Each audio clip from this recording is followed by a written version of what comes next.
Hello and welcome. This is Lisa Jones, and you are listening to the Exploring Death podcast.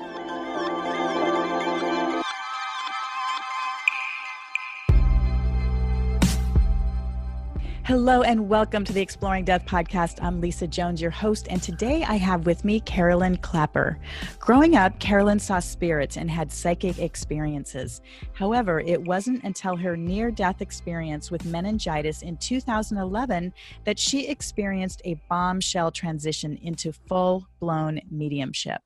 Her abilities were magnified by 100-folds or more, with a boundless ability to communicate with spirit between two worlds. She had been miraculously healed on 11/11/11 and released from her deathbed. Though she had returned from the next world, her connection remained. Carolyn is now known both nationally and internationally as the Next World Medium. She is an evidential and medical medium who has located missing people, both deceased and alive, and has found illnesses or ailments in many, which have all then been verified and confirmed by medical doctors. Welcome, Carolyn. Thank you for having me. How are you? I'm well. Thank you for joining me today. And oh my goodness. So let's jump right in and talk about how this near-death experience, or what happened during the near-death experience that you think enabled you to have this amazing gift. Sure. So like I had said before, I saw a lot growing up, but it was all restricted to my home that I was born in. I saw spirits in the home that I grew up in. So my house was really active. It was built in the 1800s. But I was the only one that was seeing spirits. Everybody else was experiencing kind of like the phenomena and, like people walking around upstairs, but there was nobody there, or light bulbs being switched out and no one had switched them, just electronic stuff. We all had these kind of supernatural experiences growing up, but I actually knew who the people were that were, in spirit there. So I would have interactions with them. But this was all, just in the space that I was growing up in. When I'd leave my house, I didn't have experiences outside of my home. All of this kind of faded as I got older. So as I grew older, like the experiences in the house, I would still experience them, but I wouldn't see spirit in the same way as when I was really young. And, I'd moved from the home when I was about 17 or 18. I grew up there my whole life, moved from the home, and then everything was quiet. Like, I moved up to Milwaukee and everything just got silent. It was really boring, actually. So I thought, well, it's just the house. Like I have a haunted house, you know what I mean? Kind of chalked it up to that, thinking, I'm never going to have, anybody validate those experiences for me. I'm going to live with them my whole life. I'll be the best ghost storyteller at a party. You know what I mean? But outside of that, I just, like I said, I just chalked it up to kind of like an active haunted house kind of thing. It wasn't until I moved back when I was about, I think I was like 23. I moved back there and I had gotten married and I had a child there at that house. I was renting that house later from my parents. And at the time, my husband was very atheist, and he started to experience things too, like seeing things out of the corner of his eye and like little kids running by in the hallway and toys going off at night that had no batteries in them. I mean, it was pretty fantastic. So wow, that must have been eye-opening for him. What was he, what did he chalk that up? This is crazy. I mean, he at first tried to justify it, like tried to rationalize it. And I'm like, okay, good luck. This is what I did my whole life. Like, good luck with that. Right. And eventually I think he just kind of like succumbed to the presence that was there because it was so blatantly in your face, so obvious. So many people had experiences there. So whatever. So that was still at that house, right? I moved from there again, activity stopped. So I buy my first house in Wauwatosa with him, and it's so quiet. And like I said, just boring again. And I'm raising my son. Well, anyways, when my son was about 5 years old, so about, 2.5 years later, I came down with meningitis. And it was so bad. I thought I had, a migraine headache. I took my medication. I laid down in my bed, and I just never got back up. It was so bad. I had bacterial and viral meningitis. but I didn't know that at the time, obviously. So I had taken this medication. At the time, my husband and I were split, so we were going through a divorce. So it was just myself and my son in the house. And my son's running around. I'm passing out and coming to. I had a fever. My head was pounding. And I would try to speak to him, and nothing would come out correctly. It was like alphabet soup. It's like when I talked, it was just not, you couldn't understand it. So he keeps running around and bringing me little gifts and stuff. I don't know how long I was out for. I think at least like 24 hours. I was probably laying there with my son running around and bringing suckers and like trying to take my temperature and bringing me little cars as gifts and whatnot. And I don't know. I think it didn't even dawn on me that I was dying. I was just so ill. I couldn't think straight. And during that time, one of my friends from a long time ago, so this is like a friend from back in middle school, okay? So she texts me out of the blue and she's like, "Are you okay?" It's like 1 a.m. at this point. Just, "Are you okay?" Right? And she's always had a little bit of a connection too. We were always connected when we were little and stuff. And we would talk about this stuff. Anyways, so she's like, "Are you okay? Just thinking about you," And I was able to text, not speak, but I texted back. I said, "Help," and I guess she fell back to sleep. She read it and passed out. I'm like, "Thanks a lot." Anyways, so like an hour later, she texts me again, and I text again, "Help."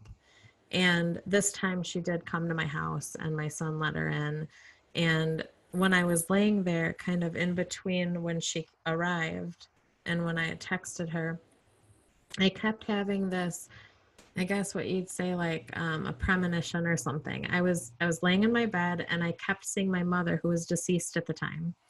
I kept seeing her come to my bedside, and it was as though I was 8 years old again. When I was little, she was a single parent, and whenever she would leave and we'd have a sore throat, she would do the chin check on us, is what we called it. So she would have us touch our chin to our neck. And I'm laying there, and she goes, "Carolyn, touch your chin to your neck." And I'm like, it's just replaying in my head as though I'm 8 years old and I can see my mom doing this. And every time that she asks that of me, I see myself as 8 years old touching my chin to my neck. And she says, "Good job." And she goes, "Popsicles are in the freezer. Call me if you need me." And she kisses my forehead. And then she leaves. This replays 3 times in my head, right? And all of a sudden I hear clear as day in my ear, "Carolyn, sit up and touch your chin to your neck." And I'm thinking, okay, so it was automatic. So I sit up and I try, and my neck was fused. It was just fused. I couldn't move my neck. And when I tried, I started projectile vomiting, just couldn't stop vomiting, And then I see an ambulance in my head, and she tells me, "Meningitis," clear as day in my ear. And I had no clue what meningitis was at the time. Nothing about the illness. I knew nothing about it. So the next thing I know, I don't remember going in the ambulance. I don't remember anything. I just black out, okay? And I come to, and I'm in the ER. And I can hear the doctors talking. "We've had her in here for 8 hours. We've had her in for, we don't know what's wrong. We can't figure it out."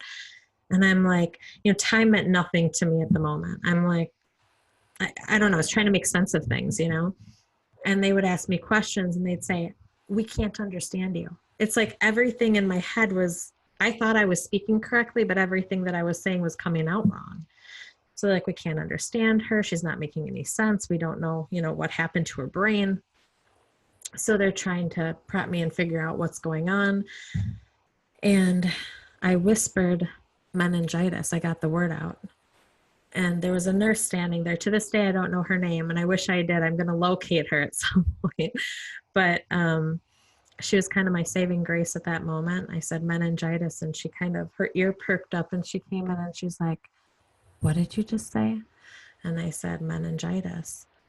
And she said, "Oh, we never thought about that." So she told the doctors, they tapped my spine, and it came back conclusive. I was put in isolation for a few days. I was, I had a heart stent in, had a heart monitor. My heartbeat was down to 31 beats a minute. I mean, they're giving me morphine. I was, you know what I'm saying? And they were just like, "We can't get her better." I wasn't improving. I just wasn't improving. And I guess I kind of felt, like I was in a state of euphoria a little bit. And I asked them to pull back on the medication so that I could feel my body, because I felt myself leaving. And I knew I was going away. I'm like, they were making me too comfortable. And I urge people to pay attention to that, because if you're too comfortable, you're gone. Like, in a way, you have to kind of like stay connected to the physical to fight for it. You know what I mean? But at that time, when I was getting the medication and I was laying in the bed, I kept crossing over to the other side. I kept seeing my parents, and I saw, family members of people who are around me. And I'm just talking to people as though it's normal. I'm like, hey, your mom and dad are here, and, they have a message for you. And, I just start talking, telling them what they look like, telling them what they're saying. And everyone around me is like in tears. Oh my God, that's my parents. And I'm like, yeah, like, no doubt. I know. They're right here. And I started relaying messages in the hospital to other people. So I wasn't dead, but I was 1 foot in. You understand? So I was over there with them. I was relaying messages, to So when you people. say relaying messages, like, were you speaking to them in your bed, like in the Right. hospital bed, or you mean you were whispering to them spiritually Not or? whispering. So it Okay. was like this. It was like I'm laying in a hospital bed, right? But here, okay, like Your in my mind's forehead. eye, Mhm. in my mind's eye, my third eye is what people would call it. So Mhm. I was actually envisioning myself in another place. I could see my own back. I could see my own butt, you know what I'm saying, in a hospital gown. Even though I was laying and I was stationary, I could see myself outside of my body. Okay. And there were Mhm. people around me, and there was people that I loved and I knew, and there was people missing that I thought would be there. And I was like, hey, where are they at? And then there was other people that I had never met in this world before, but they belonged, and I'll just say they belonged to the people around me in the physical world. Their people knew that I could see them, so that it's like they seized the opportunity to come through for their loved ones. And so they came through, and it was emotional for those people, and I had no emotion to it. It was just, I guess I just felt like it was normal at the time Mhm. because I was in this different state. Um, well, anyways, so I'm in this state for a while, and the only time that my heartbeat raised was when my son would come to see me. They would bring him to see me, and my heartbeat would go up double to 64 beats a minute. And they'd take him away, and it would drop again. And I just felt like I was going to die. And I would step into that world again. And when I crossed over there one night, I was standing there in front of a committee, is the best way I can describe it to you.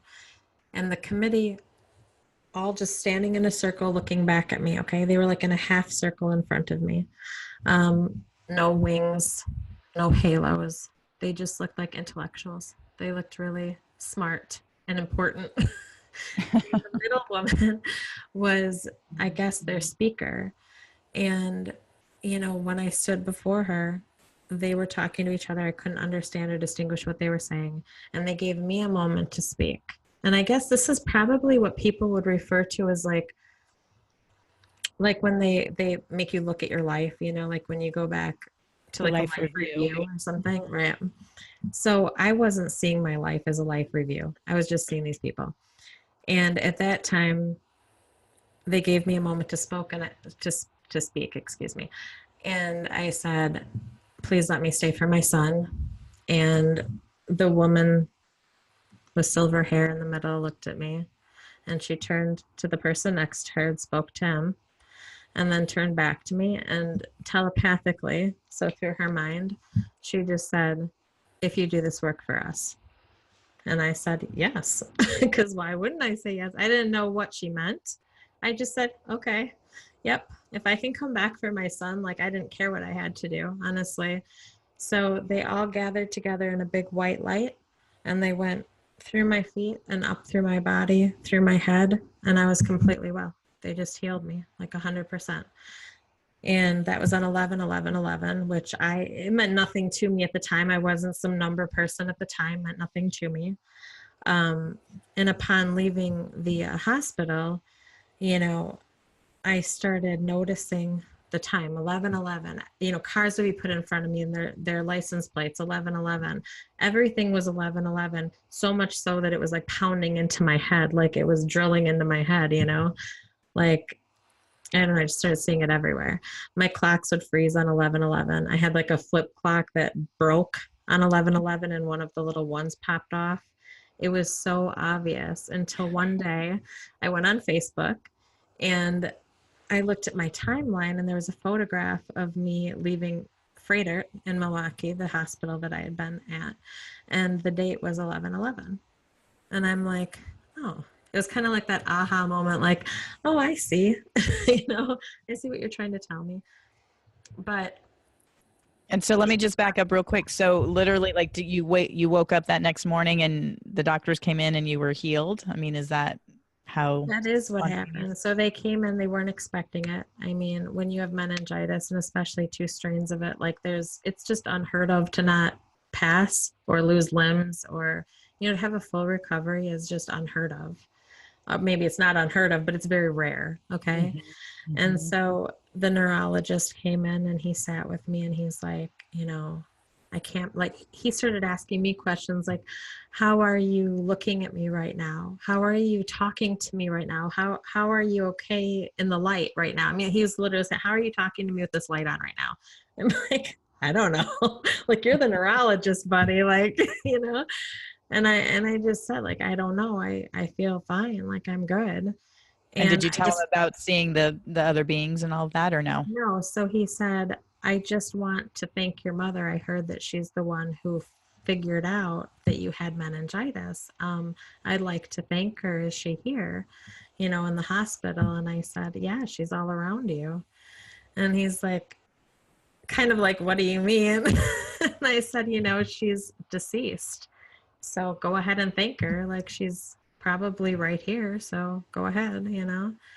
And he just kind of did what you're doing. He kind of put his head down and he shook his head and said, you know, yep. Like this, there's some things in medicine that you can't explain. You know, there's just some things that you can't explain. And that's one of them. And I kind of figured that so many people that are in the hospital probably experience this. I thought, I'm not weird. I thought this is totally normal, you know, like when you're about to pass, of course you're welcomed by your loved ones and, you know, the veil's lifted and you can see. And I thought, I don't know, I just felt like this was so normal, you know, and so organic. I didn't feel like it was weird at all. And I've never sought this out. I was never after it. It's not something that I wanted to become. I was just fine without it. You know what I mean? Well, and I just want to stop you there real quick because I love what you just said about you didn't feel this was like abnormal or that you were different and that this is just what happens, you know, when people are in their deathbed. And that's really a huge reason why I have this podcast about exploring death, because I want people to know that this is standard. Yeah. This is not unusual. This is not something that's, you know, freaky and scary. I mean, it's really not. It's really loving. And I'm curious too. I mean, when you were on the other side, did you feel that sense of love and connection? And people always laugh at my story. It's so not what people want to hear. So when I stepped over initially before the whole committee thing, and I was just seeing people. So my mom had wine in her hand. She was hanging out. She had a glass of red wine and she was talking to my dad, who they did not get along in life. So it was really weird. So they were kicking it, you know, they were hanging out. He wasn't drinking. He didn't in life. He was the same way. And they were hanging out with, there was a new friend of mine who was checking on me at the hospital every day. Like I hadn't even met him in person at this point, knew nothing about him. He was a friend of a friend who had just passed 2 months prior to me ending up in the hospital. So he was checking on me because he knew how much my friend Joel meant to me and how much I meant to him. So he was like kind of just checking on me to make sure that I was okay. His parents came through while I was on the phone with him one day, and he's like, how would you know this? And thought I was messing with him at first. And I'm going, well, why would I mess with you? Like, I'm dying, you know, like, and nothing to gain here, buddy. But yeah, he's really sweet, received it, you know, got the messages from them.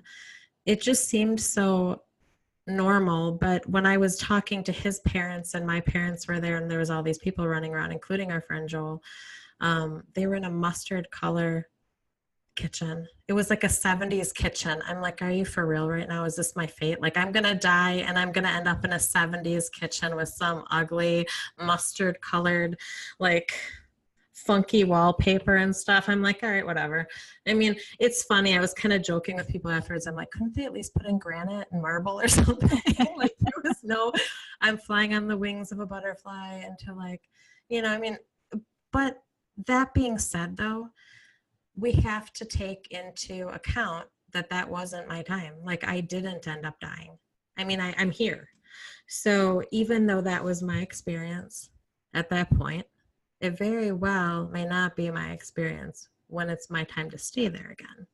Right, So, right. And that's something I do want to talk about a little bit about or touch on, because, as I've kind of, developed and, created my boundaries and stuff, I've met a lot of people, a lot of people in the last, decade.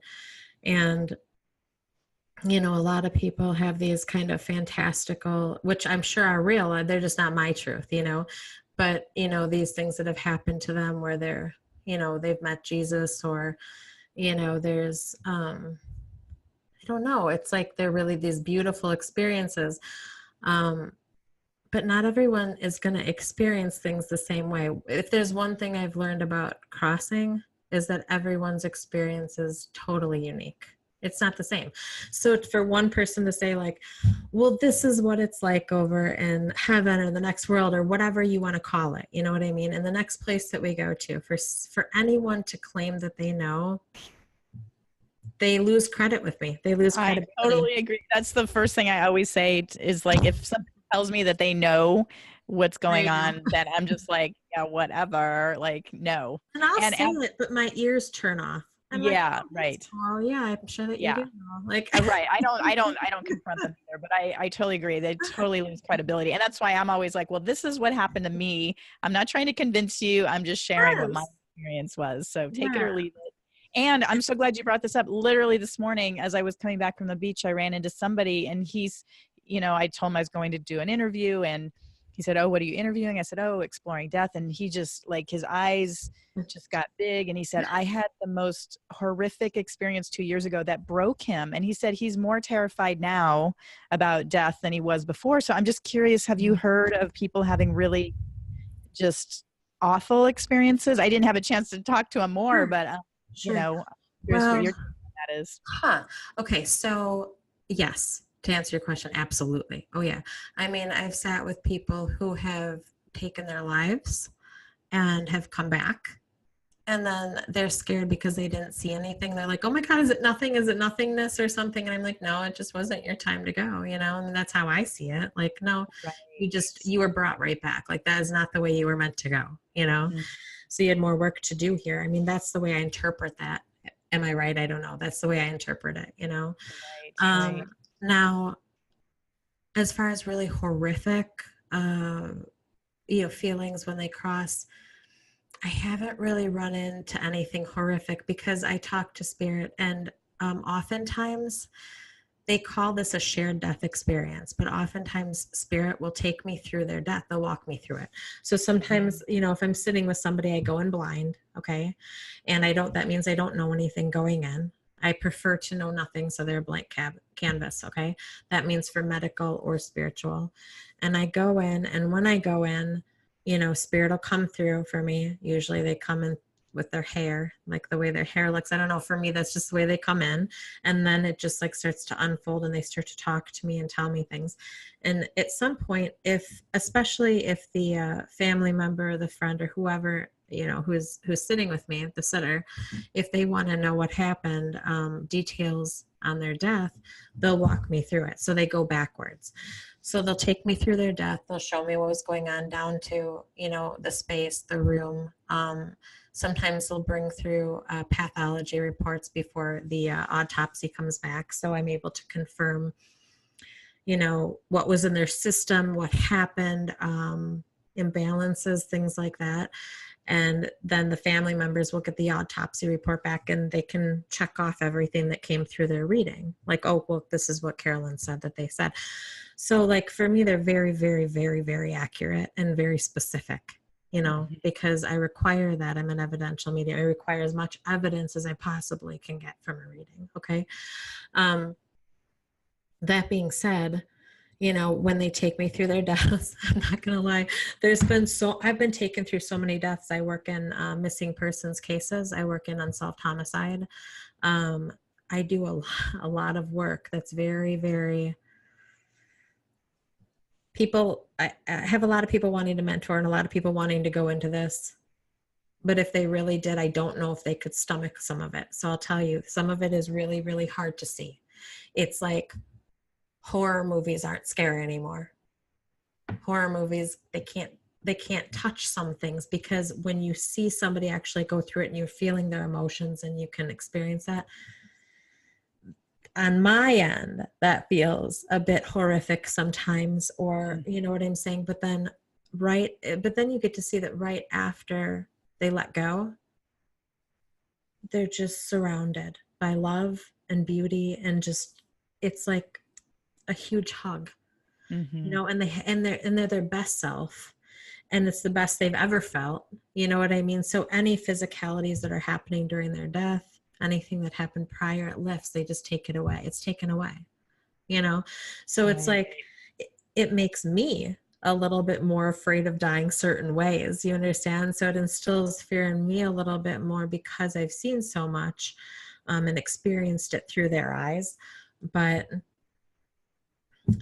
they never tell me, people on the other side never tell me like, that was so horrific, or that was, you know, they don't bring it through that way. They just take me through it and I'm going, oh my gosh, you know, it's right. It's that last physical moment that is the horrific part. And then the crossing. There was one man who, you know, I sat with his daughter, and he had gone out on a lake to go fishing, he told me, and he was a nice fisherman. So he had drilled the hole and he was doing the whole, you know, fishing thing on the river, and he fell in, and there was just ice, and he's being taken down the river, and he's trying to escape, and there was no way to escape. So you start to feel this frantic, horrific feeling, like, oh my gosh, it's that frantic adrenaline feeling where it's like your fate is being put in front of you. But it's like at that same moment when I was experiencing that through him and with him, all of a sudden he's like, okay. And it's almost like you would imagine taking a breath of icy cold water into your lungs, because we're physical. But for him, it was like taking the breath of God or spirit into him and just saying, okay, like it was almost like he, I don't know, like he didn't give up. He just gave in to the next thing, to the next step, you know? And in that moment, he looks up through the ice, and I'm looking through his eyes, and there's just this bright, bright light, you know? And then he's lifted, you know? I've seen people in 9/11, what happened there, you know, and, you know, how the floor gave out and somebody's lifted by their father before falling into the abyss. Like they didn't actually experience the fall, you know, because they were lifted beforehand.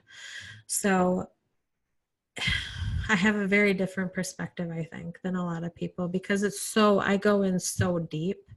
It's like, I'm not even here anymore.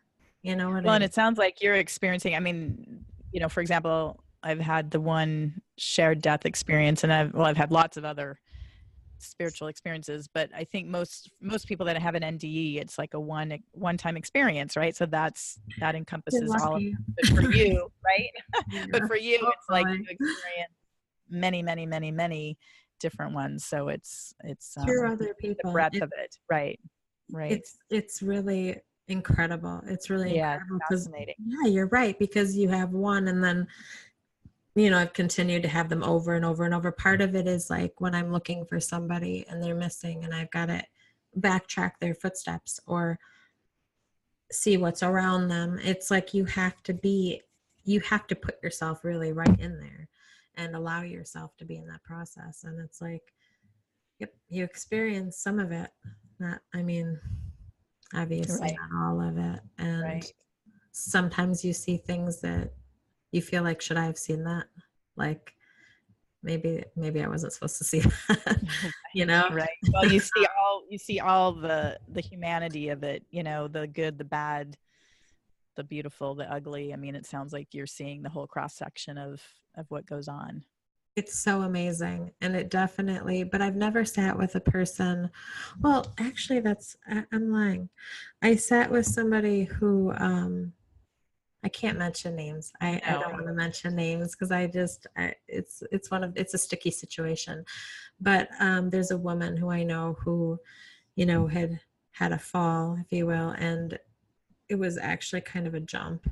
And, you know, she didn't fully cross, and she experienced some really kind of horrendous stuff prior and then during as well, and coming out of it. And I kind of helped her through that process and had to do a soul retrieval with her, which is a whole other interview. It would take me forever to explain that to you, but it was really an incredible process. Yeah, it was really a cool process. But you know, when I went to visit her in the hospital after the incident, I mean, she was broken like Humpty Dumpty. Like, she was broke everywhere. Like, the fact that she has her mind intact and the fact that she's healing and has healed so much from that, it's incredible. It's a miracle on its own, you know?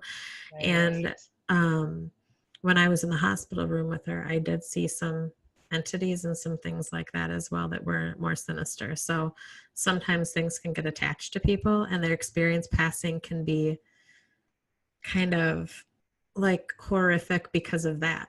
It's not always necessarily like what you did in your life or what you didn't do in your life, or, you know, sometimes you open yourself up to other entities and they attach to you. And then, I don't know. I mean, I've seen some crazy stuff. Yeah, that's, again, that's another interview. Yeah. Listen, how about if I pull some cards and just see, I'd love to see what the cards have to say. I would love that. Okay, great. Excellent. Let me just give him a little shuffle.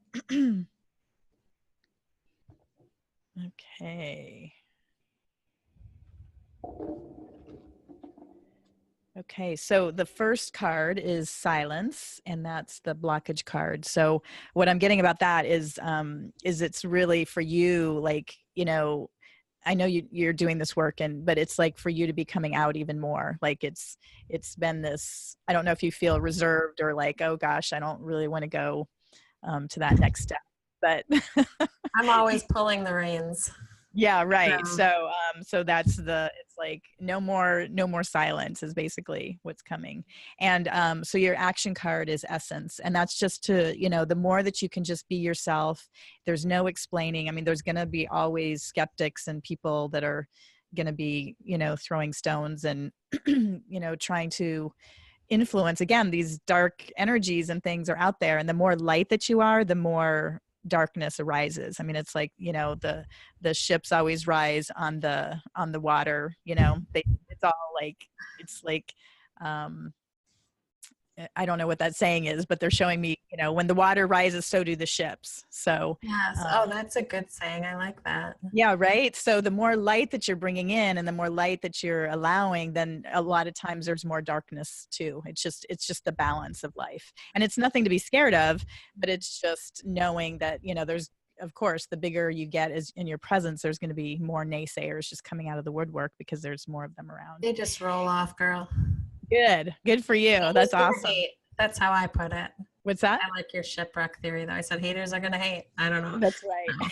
No, but really, though, it happens, especially in this field. Absolutely. Exactly, in this field. And then your outcome card is radiance, which is, you know, here you are, the lighthouse with that beam of that heart just shining out and sharing with people. And the more that you're just in your divine self and doing your divine work, the more radiant you are and spreading your word. And it's beautiful. You're really doing amazing work that is so needed right now. And I know you've changed the lives of so many by helping find these missing people and and helping people with their diagnosis and things like that. So I don't know if you'd like to share a story or something that comes to mind about your work.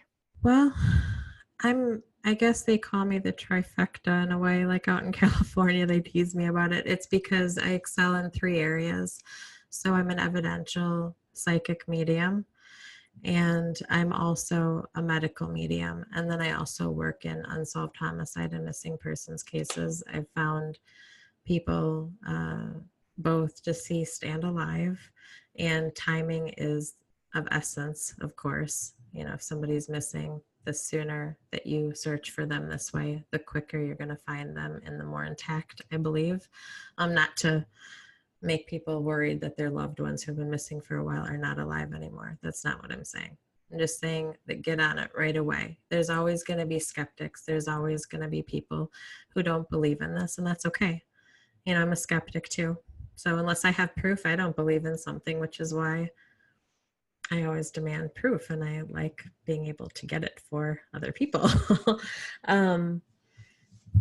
As far as medical is concerned, I think, that's a focus that, has not been, I don't know, really explored very much. So I'm definitely trying to, kind of put the microscope on that. I do a lot of medical readings, and I've had a lot of really, really good feedback. There was one person that I sat with, and his testimonial's on my page, so I feel okay sharing his story. He has MS. He suffers from MS. And when I sat with him for a spiritual reading. So it wasn't supposed to be medical. And, I was bringing through his family at first, and his father came through and told me that this was a hereditary illness, that he had had it as well. And the human side of me assumed that he passed from MS, but he hadn't. He had passed in an accident, which he told me in the reading. But during that reading, I was sitting with the man and I touched his hand, and I saw that he had, a catheter in his lower spine, in his lumbar spine. And they told me what vertebrae it was poking out of. And it was actually off to the left. And it was, it was like a distribution for medication. It was supposed to be, when he had the medication, it was supposed to pump into his spine, but it wasn't. It was pumping into his muscle. It wasn't going into his spine. So he had like 80% more increased pain in his legs because the medication wasn't working. The catheter was off. And so this, among, many other things that came through that reading, including other stuff medically that came through. And he was an advocate for himself. And I'm really, really proud of him for this, because he's an educated person, a skeptic himself, and a really smart guy. And he went into, his physician, his doctors, and he's like, okay, my medium told me that, I have a catheter here and it's like off to the left. And, he explained it to them, and they kind of laughed at him. They're like, oh, you're medium. Okay. And he's like, please, she told me to get this done and this done. She needed, a cast eye, imaging and everything like that. And they brushed him off 3 times. He was an advocate for himself. They ended up doing the tests, and they found out that in that vertebrae, it was off to the left, injecting medication into his body, giving him 80% more pain in his legs, and they were able to correct it. So that's one story. I mean, there's like hundreds and hundreds of stories, but that's one that, there's a testimonial on my page about it, and it stood out. And he's just such a great person that I like kind of giving him a shout out when I can, because I was so proud of him for being an advocate. Part of it is like following through with the reading. It's being an advocate for yourself, speaking up for yourself, even if you sound crazy. Stand up for yourself, listen to your gut, listen to your intuition. People often ask me, like, how do I improve on my gift or my abilities? And I know you had kind of brought that up prior to this, like how do people kind of expand on their own gift? And my best advice to get closer to your own intuition and your own gift, get as far as you can away from everything that you've been taught. Fabulous. That's my best advice. I love it. Well, that's it. It's trusting your own intuition, because I think everybody's looking outside of themselves to help me, tell me what to do. No, don't. You have what you need within you, because your way of doing it is going to be your own way, not the way of anybody else. Exactly. So I think you're right. And we've been taught since we were little, push it away, push spirit away. If you see something, you did not see that. Right. Push it away and listen to other people, listen to your teachers, listen to, advertisers, listen to, we're taught to do that, to discount what our own feelings are and what we're experiencing. And that to me is that's exactly opposite of what we should be doing. It's like learn from everyone else's experiences, not your own. What kind of sense does that make? We're all in this journey together. And, it takes a village. We all need each other. But at the same time, at the end of the day, we came into this world alone. We're going to leave it alone in that sense, in the physical. Okay. Yes. And you need to trust your own path. You need to listen. I love it.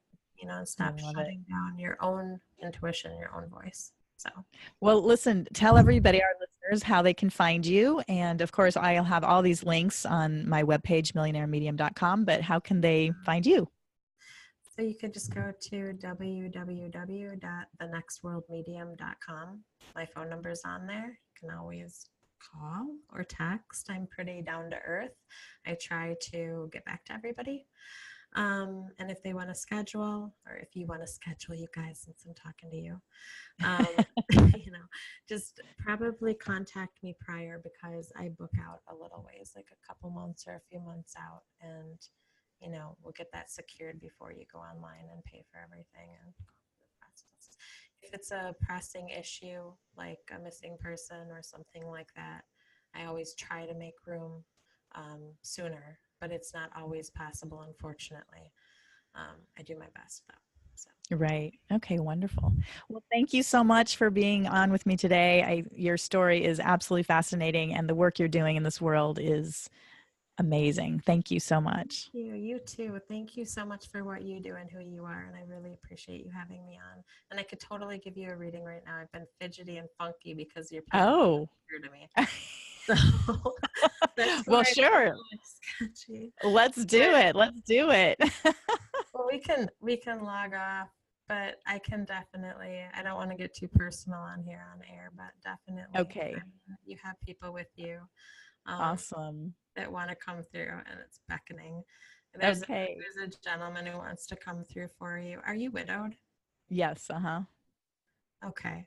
I wasn't sure if this was a boyfriend or a husband, so he's just like standing at your side for a long time. I was hoping that people would actually come through on audio today for you with me.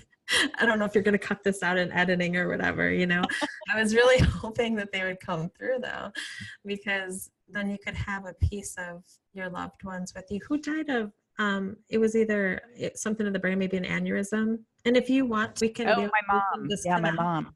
Yeah. Your mom passed. Okay. Because I was getting brain injury too. When I was talking about meningitis, I had somebody coming in, aneurysm is similar, because you lose everything, go straight to the brain, and then you lose the cognitive, you lose everything, all at once. Exactly what happened to her. It's very, very quick. It's very, very quick. I just want you to know that your mom's with you, and it was very quick for her. But we can talk about it. I mean, I can give you details on it. I feel bad doing this on camera for you. So. All right. Well, let's wrap this up. Yeah. Let me wrap this up, and then you and I can chat. Yes. So everyone listening, thank you so much for listening today, and be sure to stay tuned, because I'm going to be pulling some cards for you up next. Thank you for listening to the Exploring Death podcast. This podcast is for entertainment purposes only. Before you make any financial or legal decisions, consult a professional. This show is copyrighted by Exploring Death. Written permission must be granted before syndication or rebroadcasting.